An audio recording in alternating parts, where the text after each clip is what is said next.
Welcome. Welcome to Al Khalik Academy e-learning program. Introduction to Chemistry. This chapter is mainly divided in 5 portions. First is what is chemistry? The second is landmarks in the history of chemistry. Third is role of chemistry in the society. Fourth is branches of chemistry, and the fifth postulate is scientific approach in chemistry. First postulate is what is chemistry? Chemistry आखिर होती क्या है? First, coming to the definition, chemistry is the branch of science that deals with the properties, composition, and structure of matter. Chemistry science की एक ऐसी branch है जो कि properties, matter की composition, कि वो कैसे बना है, structure, उसका structure क्या है, ये सब हम chemistry में पढ़ते हैं. Chemistry also deals with the changes involved in the matter. Chemistry जो है वो matter के अंदर जो changes हो रहे हैं उनको भी study करती है, जैसे कि matter की state में change होना, matter की form में change होना, सॉलिड से लिक्विड में ट्रांसफर होना, ये सब जो है वो केमिस्ट्री हमें डील करती है. इन सब को हम केमिस्ट्री में स्टडी करते हैं. It also deals with the principles which matter can undergo, और ये उन नुकात पर भी स्टडी करती है जिन पर मैटर जो है वो अंडरगो करते हैं, यानी कि मैटर जिन प्रॉपर्टीज पर, जिन प्रिंसिपल्स पर मैटर चलता है, उन प्रॉपर्टीज और प्रिंसिपल्स की स्टडी भी हम केमिस्ट्री में करते हैं. केमिस्ट्री हमारी सोसाइटी का एक ऐसा फैक्टर है जो कि हमें बहुत ज्यादा चीजों में हेल्प करता है, जैसे कि हमें ड्रग्स फॉर्मेशन, जो कि हमारी डिजीज के अगेंस्ट जिनसे हम फाइट करते हैं, ड्रग्स की फॉर्मेशन होती है, पेस्टिसाइड्स की फॉर्मेशन, इंसेक्टिसाइड्स की फॉर्मेशन, जो कि हमारी हेल्थ के लिए बहुत ज्यादा इंपॉर्टेंट है, हमारी क्रॉप्स के लिए बहुत ज्यादा इंपॉर्टेंट है. पेस्टिसाइड्स यानी कि जो इंसेक्ट्स लेयर होते हैं वो हमारी क्रॉप्स के लिए बहुत ज्यादा इंपॉर्टेंट है. फर्टिलाइजर्स की ग्रोथ करना, जिनकी वजह से हमारी जो क्रॉप्स है वो अबंडेंट, या हमारा जो फूड है वो अबंडेंट क्वांटिटी में हमें मिलता है. फ्यूल्स फॉर ट्रांसपोर्टेशन, यानी कि हमारे जो व्हीकल्स हैं एक जगह से दूसरी जगह जाने के लिए हम बहुत ज्यादा व्हीकल्स यूज करते हैं. उन सब व्हीकल्स के लिए जो फ्यूल होता है वो सब केमिस्ट्री ही की प्रोडक्शन है. Variety in clothes and lots of other things, यानी कि वैरायटी इन क्लोथ्स का मतलब है कि हम जो पहनते हैं, जो ओढ़ते हैं, उस सब में जो वैरायटी होती है, यानी कि हम एक तरह की चीज तो हरगिज नहीं पहन सकते.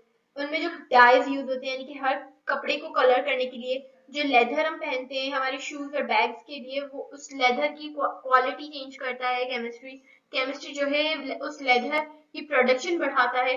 तो केमिस्ट्री एक ऐसी मेन फैक्टर है हमारी सोसाइटी का जो कि हमारी डेली, हमारी इंडस्ट्रियल और हमारी रूटीन जो इकोनॉमी ग्रोथ है, वो सब जो है वो केमिस्ट्री ही के अंडर हम स्टडी करते हैं, और सिर्फ केमिस्ट्री ही इन सब की आउटग्रोथ कर सकता है.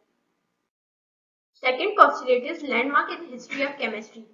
Over the centuries, chemistry has undergone remarkable progress, and this time period is divided into 4 periods. सबसे पहले कि केमिस्ट्री के लैंडमार्क्स इस हिस्ट्री के अंदर क्या है, मतलब केमिस्ट्री की हिस्ट्री के अंदर इसके लैंडमार्क्स क्या है. केमिस्ट्री ने बहुत ज्यादा प्रोग्रेस की है.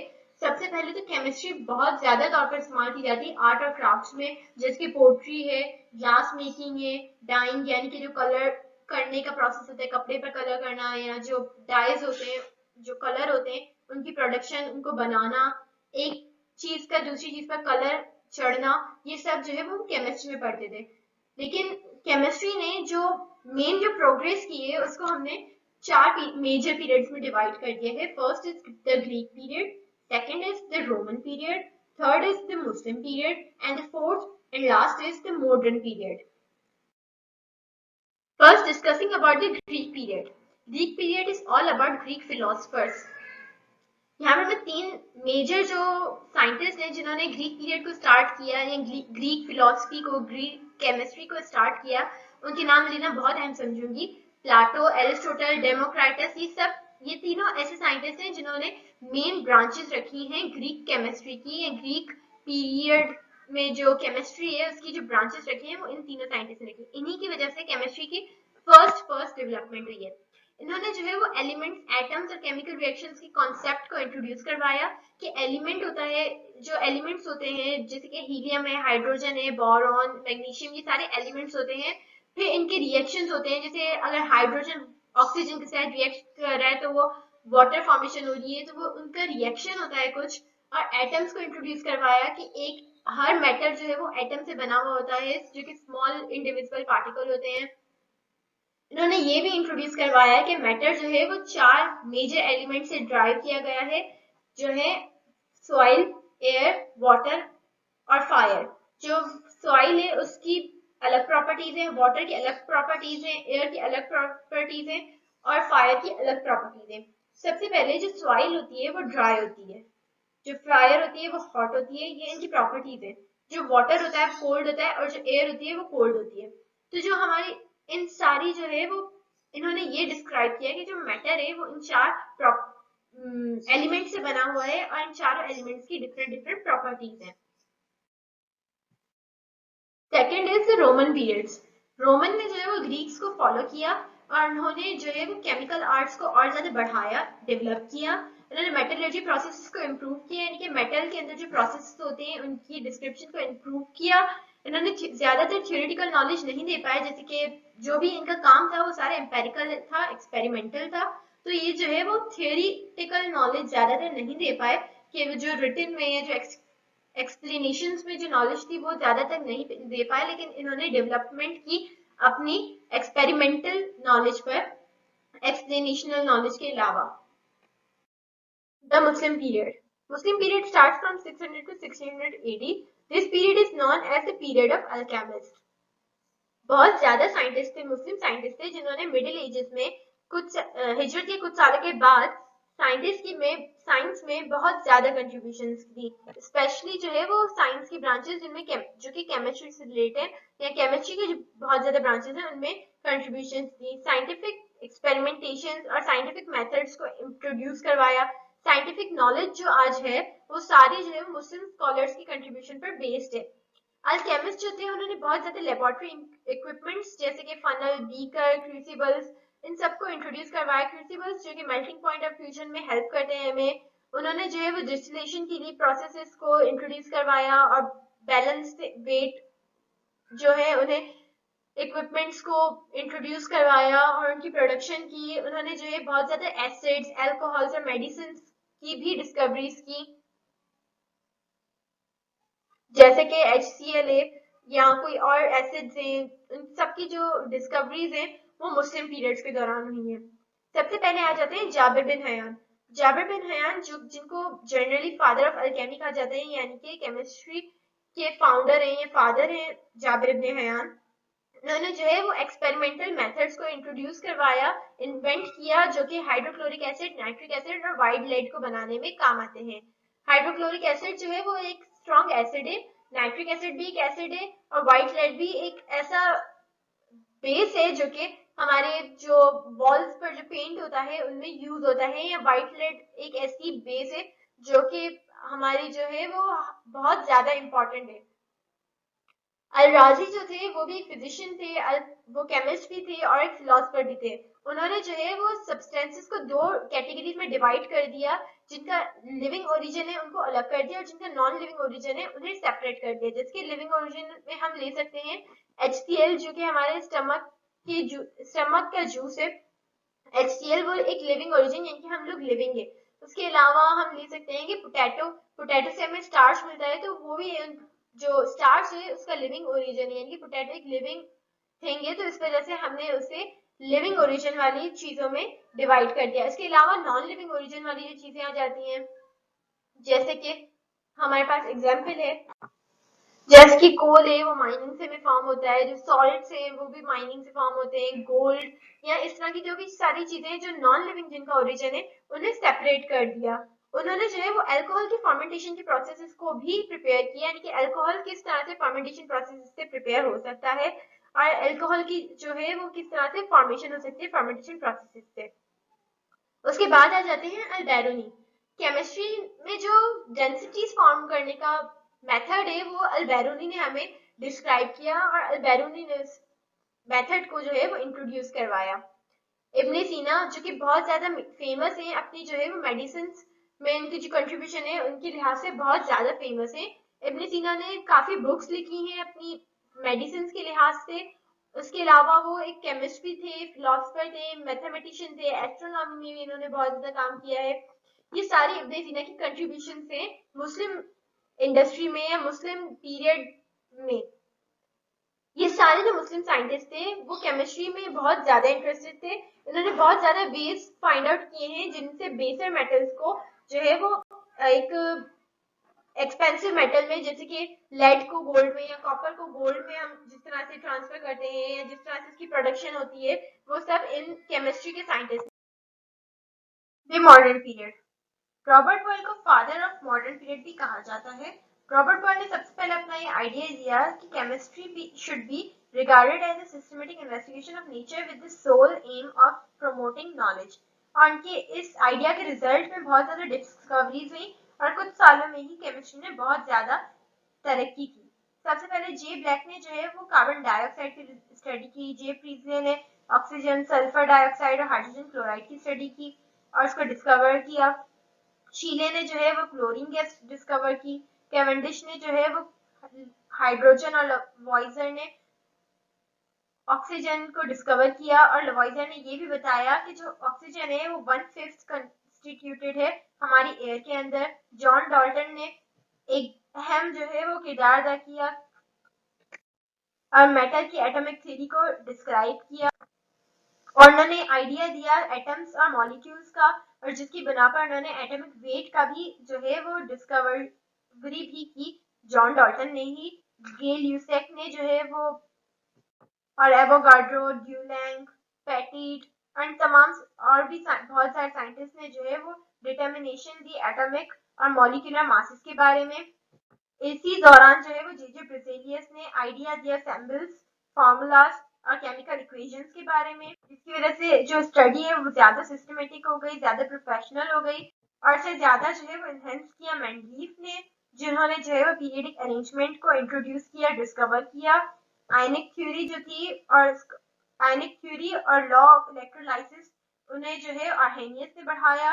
माइकल फेराडे ने लॉ ऑफ इलेक्ट्रोलाइसिस को इंट्रोड्यूस किया और उसके अलावा जे थॉमसन और एच बैकरल, मैरी क्यूरी, नील बॉहर, ई रदरफोर्ड और इन सब ने जो है वो डिस्कवरीज की एटम के स्ट्रक्चर के बारे में, रेडियो एक्टिविटी के बारे में, और इन्हीं की वजह से जो है वो आज की न्यूक्लियर एज का दरवाजा पहली दफा इंट्रोड्यूस करवाया गया। उसके बाद बहुत सारे और भी साइंटिस्ट हैं जिन्होंने अपने अहम किरदार अदा किए, लेकिन ये तमाम वो साइंटिस्ट हैं जिन्होंने मॉडर्न पीरियड को बेसिकली इंट्रोड्यूस करवाया।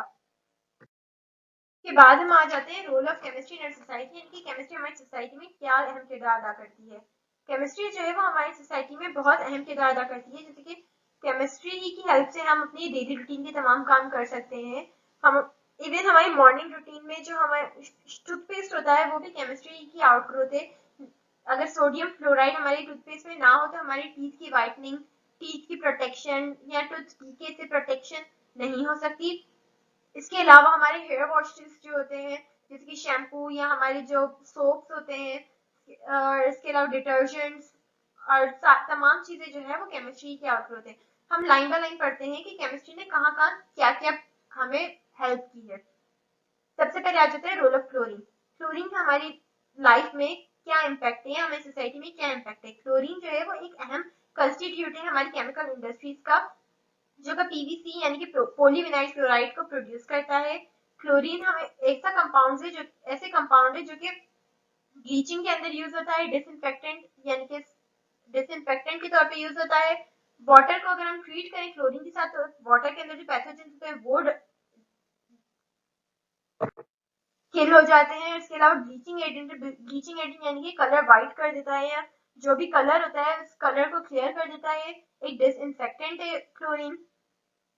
इसके अलावा क्लोरीन के बहुत अहम किरदार हैं, जैसे क्लोराइड्स या जो क्लोरीन होता है वो सॉल्वेंट्स के अंदर, पेस्टिसाइड्स के अंदर, रेफ्रिजरेंट्स के अंदर, रेफ्रिजरेंट्स यानी कि जिससे हमें खुशबू होती है, फ्रेग्रेंस होती है, उनके अंदर इस्तेमाल होता है। फ्लेम रिटार्डेंट यानी कि फ्लेम्स को खत्म कर देता है। ड्रग्स के अंदर क्लोरीन बहुत ज्यादा इस्तेमाल होता है। पॉलीविनाइल क्लोराइड जो कि प्लास्टिक्स और पाइप्स बनाने में हेल्प करता है, उस सबको क्लोरीन की फॉर्मेशन से ही हमें फॉर्म होता है। अब आ जाते हैं role of chemistry in industries. Industries के अंदर सबसे अहम किरदार है रोल केमिस्ट्री का। केमिस्ट्री जो है अगर इंडस्ट्रीज के अंदर ना हो तो जो हमारी डेली रूटीन की चीजें जैसे हमारे क्लोथ्स हैं, अगर हम रॉ कॉटन हमारे पास तो हम रॉ कॉटन को वेयर तो नहीं कर सकते। सारी जो केमिकल कोऑर्डिनेशन और केमिस्ट्री जो है वही सारे हमारे पास जो क्लोथ होता है उसकी मैन्युफैक्चर करवाती है। अगर लेदर हमारे पास रॉ हो तो उसका हमारे पास कोई यूज नहीं। लेकिन उसी लेदर को अगर हम केमिकल प्रोसेस से गुजारें तो उसी लेदर को हम अपने शूज के अंदर, बैग्स के अंदर, जैकेट्स वगैरह के अंदर इस्तेमाल करते हैं और हम आराम से इस्तेमाल कर सकते हैं और हमारे डेली रूटीन में काम आता है। इसके अलावा detergents, fertiliser, soaps, exclusive material जो कि हमारी असले के तौर पे यूज होता है बॉर्डर्स वगैरह पर, ये सारी चीजें हमें जो है वो केमिस्ट्री की हेल्प से मिलती है और केमिस्ट्री का जो अहम किरदार है वो इस्तेमाल होता है और हमें ये सारी चीजें मिलती हैं। अगर इंडस्ट्रीज में केमिस्ट्री ना हो तो हमारी इकोनॉमी भी ग्रो नहीं करेगी। Role of chemistry medicine. Medicine हमारे मुल्क का एक ऐसा शोबा है जो कि सबसे ज्यादा इंपॉर्टेंट है क्योंकि हेल्थ रिलेटेड, जब तक हेल्थ ना होगी तब तक कुछ नहीं हो सकता। तो जो आजकल सर्जरीज होती है उन सब में भी केमिस्ट्री बहुत ज्यादा इन्वॉल्व होती है, जैसे एनेस्थेटिक्स यानी कि एनेस्थीसिया बनाने में, जो कि बेहोश, एनेस्थीसिया हम कहते हैं जो कि बेहोश करने में यूज होता है मटेरियल या केमिकल, उसे हम एनेस्थीसिया कहते हैं, वो यूज सर्जरीज के दौरान होता है और उन्हें बनाने में केमिस्ट्री काम आती है। एंटीसेप्टिक्स यानी कि जहाँ पर इन्फेक्शन होते हैं, इन्फेक्शन को क्लियर करने में एंटीसेप्टिक्स यूज होते हैं। उसके अलावा बहुत सारी और चीजें जैसे कि ड्रग्स हो गई हमारी या कोई भी डिसइंफेक्टेंट्स, ये सारी चीजें जो है वो केमिस्ट्री ही हमें फॉर्म करती है, जिसकी वजह से हमारी हेल्थ जो है वो रीगेन होती है या हम जो है वो अपनी प्रोलॉन्ग लाइफ जी सकते हैं। अगर केमिस्ट्री ना हो तो जिसको बुखार होगा वो बुखार भी क्योर नहीं हो सकता। इवन केमिस्ट्री से तो आजकल कैंसर और दूसरी भी कितनी सर्जरीज हैं या कितने प्रोसेसेस हैं, कितनी रेडियोग्राफीज और ये वो सब कुछ हो सकता है केमिस्ट्री की हेल्प से। अब आ जाते हैं कंक्लूजन पे। इसका कंक्लूजन क्या है? As a educated citizen and consumers understand the profound effect both positive and negative that chemicals have in our lives। यानी कि केमिस्ट्री जो है वो दोनों तरह से इस्तेमाल हो सकते हैं, पॉजिटिवली भी और नेगेटिवली भी। जैसे कि हमारी दुनिया में एक्सक्लूजन मटेरियल बनाने में भी केमिस्ट्री यूज होती है, लेकिन अगर हम उन एक्सक्लूसिव मटेरियल्स का मिसयूज करेंगे तो वो केमिस्ट्री का मिसयूज होगा, जो कि बहुत ही ज्यादा गलत है। कि केमिस्ट्री हमारे बेनिफिट्स के लिए बनाई गई है और इसका अगर हम गलत यूज करेंगे तो वो हमारे ये हैजार्डस है। जिस तरह के ड्रग्स होते हैं, कुछ ड्रग्स हमारे लिए बेनिफिशियल होते हैं जो कि हमें क्योर करते हैं, कुछ ड्रग्स जो कि जिस तरह से ब्रेन स्टिमुलेंट्स वगैरह को डिस्टर्ब कर देते हैं या न्यूरॉन्स को डिस्टर्ब कर देते हैं, वो हमारे लिए हेल्थ हैजार्डस है। इसी तरह से हमें चाहिए कि हम जो है वो as a good citizen, as an educated citizen इस बात को समझें कि हम केमिस्ट्री का पॉजिटिव यूज करें, ना कि केमिस्ट्री का नेगेटिव यूज करें जो कि हमारी लाइफ पर इम्पैक्ट करता है। Coming to the branches of chemistry, there are 9 major branches of chemistry. First is physical chemistry. It is a branch of chemistry that deals with the laws and the principles governing the combination of atoms and molecules in a chemical reaction. एक chemical reaction के अंदर atoms और molecules जिन loss और जिन principles पर combine होते हैं, यानी कि अगर हम एग्जांपल ले लें हाइड्रोजन बॉन्डिंग की वाटर के अंदर, तो किस तरह से वो बॉन्डिंग होती है एक मॉलिक्यूल की दूसरे मॉलिक्यूल के साथ, या किस तरह से एक एलिमेंट दूसरे एलिमेंट या हाइड्रोजन किस तरह से ऑक्सीजन के साथ कंबाइन होता है। तो इस सारी स्टडी को, फिजिकली स्टडी को हम फिजिकल केमिस्ट्री कहते हैं। Organic chemistry, it deals with the study about hydrocarbon and their derivatives. हम हाइड्रो ऑर्गेनिक केमिस्ट्री से कहते हैं कि हाइड्रोकार्बन की स्टडी या फिर इनके डेरिवेटिव्स की स्टडी। डेरिवेटिव्स यानी कि जो कि हाइड्रोकार्बन से डिराइव किए हों। बेसिकली जो ऑर्गेनिक केमिस्ट्री है वो स्टडी है कार्बन कंपाउंड्स की, except carbon dioxide, carbon monoxide, metal carbonates, bicarbonates या कार्बाइड्स। इन सबको छोड़कर जो कार्बन कंपाउंड्स की स्टडी है उसे हम कहते हैं ऑर्गेनिक केमिस्ट्री।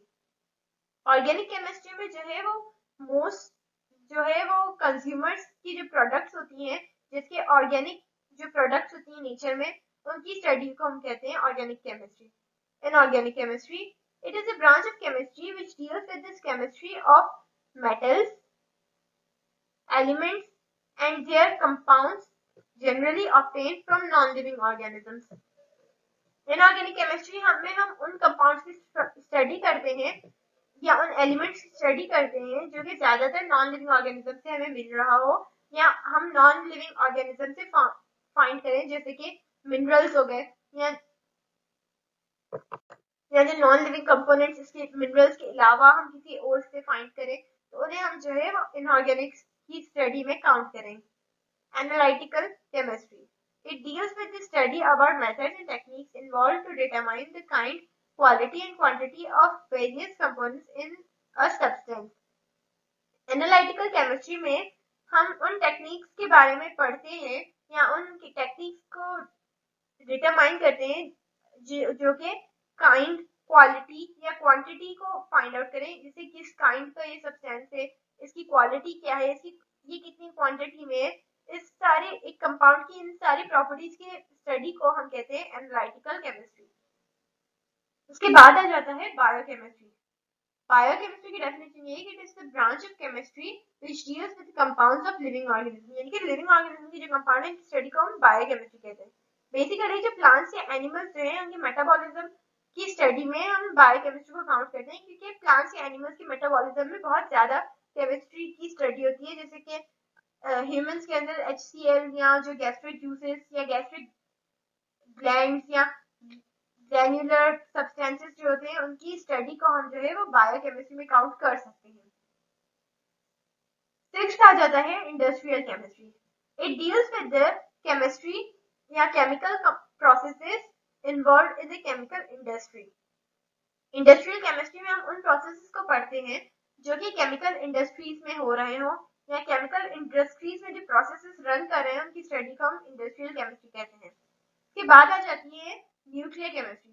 न्यूक्लियर केमिस्ट्री में हम उन कंपाउंड्स के बारे में पढ़ते हैं या उन जो है वो एटम्स के बारे में पढ़ते हैं जिनके अंदर न्यूक्लियाई होता है, या फिर जो न्यूक्लियाई की जो इमिशन होती है या इनविजिबल रेडिएशन की जो इमिशन होती है उसकी स्टडी को हम न्यूक्लियर केमिस्ट्री पढ़ते हैं, जिसमें न्यूक्लियर रिएक्शंस की स्टडी होती है वो हम न्यूक्लियर केमिस्ट्री में काउंट करते हैं। एट्थ आ जाती है environmental chemistry. It deals with the chemical change and its effect on living environment. Environmental chemistry में हम उन सारे चेंजेस के बारे में पढ़ते हैं जो कि लिविंग ऑर्गेनिजम्स को या लिविंग एनवायरनमेंट को अफेक्ट करते हैं। केमिकल चेंजेस जो कि लिविंग एनवायरनमेंट को अफेक्ट करते हैं वो एनवायरमेंटल केमिस्ट्री में काउंट करते हैं। पॉलीमेरिक केमिस्ट्री में आ जाती है उन सारे प्रोसेसेस की स्टडी जो कि पॉलीमराइजेशन के थ्रू हमें मिलते हैं या उन सारे प्रोडक्ट्स की स्टडी जो पॉलीमराइजेशन के थ्रू मिलते हैं। It deals with the study about polymerization and the products obtained through polymerization.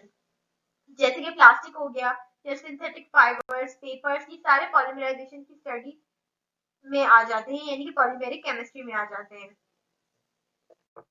Chemistry की तमाम ब्रांचेस की अपनी इंपॉर्टेंस है ह्यूमन लाइफ में, जैसे कि बायोकेमिस्ट्री जो है वो मेडिकल साइंस की बैकबोन है। एनवायरमेंटल केमिस्ट्री हमें बताती है एनवायरमेंटल कंपोजिशन के बारे में और हमें प्रोटेक्ट करती है एनवायरमेंटल हैजर्ड से, यानी एनवायरमेंट जो हमें नुकसान दे सकता है उनसे प्रोटेक्ट करती है। इंडस्ट्रियल केमिस्ट्री में बहुत ज्यादा मैन्युफैक्चरर्स जो होते हैं। एनालिटिकल केमिस्ट्री में इम्पॉर्टेंट है हमारे लिए कंपाउंड्स की क्वालिटी को फाइंड आउट करने में कि कौन सा कंपाउंड, जैसे पेट्रोल है उसकी क्वालिटी क्या है, तो वो फाइंड आउट करने में हमें जो है वो एनालिटिकल केमिस्ट्री हेल्प करती है। उसके अलावा एनालिसिस करवाती है बायोलॉजिकल सैंपल्स की, जैसे वाटर है, मिल्क, यूरिन, ब्लड, सॉइल, इन सब की एनालिसिस में भी हमें एनालिटिकल केमिस्ट्री ही काम आती है। केमेटोग्राफी, स्पेक्ट्रोस्कोपी, ये सारी जो है वो केमिस्ट्री की ऐसी ऐसी टेक्निक्स है जो कि हमें बहुत ज्यादा काम आती है ह्यूमन लाइफ में। न्यूक्लियर केमिस्ट्री एक बहुत अहम किरदार अदा करती है रेडियो आइसोटोप्स बनाने में या डिसीजेस से ट्रीट करने में। कैंसर्स या दूसरी जो रेडियोग्राफी के थ्रू डिजीजेस क्योर होती है, उन सब को डील करने में केमिस्ट्री हमें बहुत अहम किरदार अदा करती है ह्यूमन लाइफ में। Scientific approach in chemistry. Scientific approach आपने बायोलॉजी में भी पढ़ा होगा, फिजिक्स में भी पढ़ा होगा और अब हम केमिस्ट्री में भी पढ़ेंगे। साइंटिफिक अप्रोच इन केमिस्ट्री से क्या मुराद है?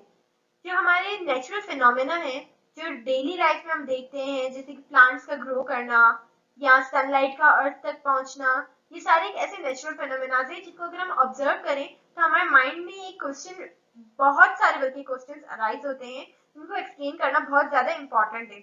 उन सारे क्वेश्चंस के एक्सप्लेनेशन जो है वो हमें साइंटिफिक अप्रोच देती है, यानी कि हम किन मेथड से रिजल्ट्स तक पहुंच सकते हैं, किन मेथड से हम जो है वो अपना जो क्वेश्चन है या अपनी जो ऑब्जर्वेशन है उसकी एक्सप्लेनेशन दे सकते हैं, वो सब साइंटिफिक अप्रोच से फाइंड आउट हम कर सकते हैं। सबसे पहले आ जाता है स्टेप ऑब्जर्वेशन। ऑब्जर्वेशन किस तरह से हम करते हैं कि हमें जो है वो हाइपोथेसिस क्लियर मिले। ऑब्जर्वेशन जो है वो सिर्फ टू सी, ऑब्जर्व मतलब टू सी, हम किसी भी चीज को क्रिटिकली ऑब्जर्व करें, क्रिटिकली देखते रहें कि इसमें क्या प्रोसेस हो रहे हैं, या फिजिकली ये चीज हमें किस तरह से नजर आ रही है, इसकी हाइट क्या है, इसकी लेंथ क्या है, विड्थ क्या है, इसका साइज क्या हो सकता है, इसका वेट क्या हो सकता है।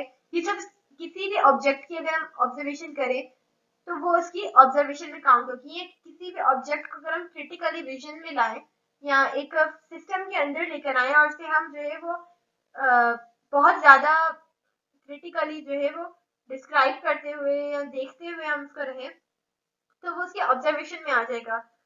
और ये ऑब्जर्वेशन जो है वो पर्सन टू पर्सन वेरी करती है। जैसे एक अगर हम फ्रंट से कोई शख्स किसी चीज को देख रहा है तो जो बैक से इसको देख रहा है उसकी ऑब्जर्वेशन डिफरेंट होगी, और जो फ्रंट से उसे देख रहा है उसकी ऑब्जर्वेशन डिफरेंट होगी, तो ऑब्जर्वेशन गैप आ जाएगा दोनों के बीच में। के बाद आ जाता है सेकंड, हाइपोथेसिस। हाइपोथेसिस बेसिकली होता है इंटेलिजेंट गेस, यानी कि ऑब्जर्वेशन को क्रिटिकली करने के बाद जब हम सारी ऑब्जर्वेशंस को कलेक्ट करते हैं और जो हमें रिजल्ट में उसकी एक्सप्लेनेशन हमारे पास बनती है कि अगर हम फॉर सपोज किसी भी एक स्केल को या किसी भी एक छोटे से ऑब्जेक्ट को देख रहे हैं जिसकी लेंथ शायद 2 मीटर हो और उसकी जो विड्थ है वो शायद 30 सेंटीमीटर हो, या इस तरह की कोई भी क्रिटिकल की जो हमारे पास रीडिंग्स आ गई हैं उन सबको कंबाइन करके, उन सबको कलेक्ट करके हमारे पास जो गैस बनेगा उसे हम कहते हैं हाइपोथेसिस। थ्योरी जो होती है वो होती है एक हाइपोथेसिस को अगर हम एक्सेप्ट कर लें या हाइपोथेसिस को हम प्रोसीजर में लिए हैं कि ये बात पॉसिबल है या ये बात जो है वो एक्सपेरिमेंटली प्रूव्ड है, तो उसे हम जो है वो थ्योरी में काउंट करते हैं। जैसे एक्सपेरिमेंट के बाद अगर हमें कोई हाइपोथेसिस क्लियर नजर आए कि ये हाइपोथेसिस ऑथेंटिक है तो उसे हम थ्योरी में काउंट करते हैं। थ्योरी वैलिड नहीं होती, थ्योरी कभी भी कहीं भी चेंज हो सकती है। अगर आपको इस थ्योरी से ज्यादा कोई जो है वो रिलायबल या इस थ्योरी से एक थ्योरी से जो है वो थोड़ी डिफरेंट और थोड़ी रिलायबल जो थ्योरी अगर आपको मिल सकती है या कोई चेंजेबल थ्योरी आपको मिल जाती है तो वो थ्योरी रिप्लेस कर सकती है पहले वाली थ्योरी को। जब थ्योरी को हम बार बार टेस्ट करते हैं और सारे जो है वो सही आंसर्स आते हैं और तमाम आंसर्स मैच करते हैं तो उस थ्योरी को हम साइंटिफिक लॉ में चेंज कर लेते हैं। साइंटिफिक लॉ जो होता है वो एक ऐसा लॉ है जो कि चेंज नहीं हो सकता और वो दोबारा दोबारा मतलब बार बार टेस्टेड लॉ होता है, जिसकी जो सारी रीडिंग्स है, सारे रिजल्ट्स हैं वो मैच करती हैं, और ये एक माने वाला लॉ होता है जिसे जिसमें कोई चेंज या डिस्क्रिमिनेशन नहीं हो सकती।